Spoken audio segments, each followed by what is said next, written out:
દુનિયાનું એક જ માત્ર એવા રહસ્યોથી ભરેલું આ મંદિર હોય. તો તમે જગન્નાથપુરીના ભગવાનના સ્વરૂપ જોવ તો સ્વરૂપે અનયુઝ્યુઅલ છે ત્યાં. તો એ 3 મૂર્તિ કોની છે? એક છે ભગવાન કૃષ્ણની, બીજી છે બલરામજીની, દાઉજી ભૈયા મોટાભાઈની અને ત્રીજી છે સુભદ્રાજીની. અને એ મૂર્તિમાં હાથ પગ નથી.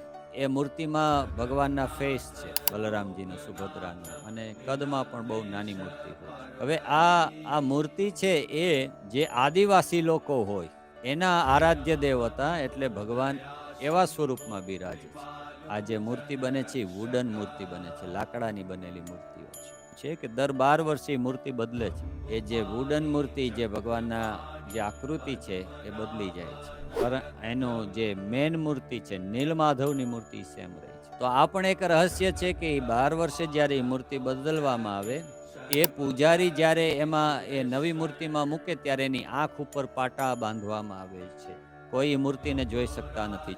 પરંતુ પૂજારીઓ એમ કહે છે કે એ મૂર્તિમાં જ્યારે એ સ્થાપિત કરતા હોય છે ને, એ મૂર્તિને જ્યારે ટચ કરે ને, તો એમ કહેવાય છે કે ભગવાન કૃષ્ણનો એ હૃદયના ધબકારા સંભળાય છે ત્યારે, કે એ મૂર્તિ એટલે સાક્ષાત ભગવાન કૃષ્ણનું હૃદય છે. તો આ જગન્નાથપુરીની જે મૂર્તિ છે, જગન્નાથ ભગવાન એ કૃષ્ણ ભગવાન જ છે.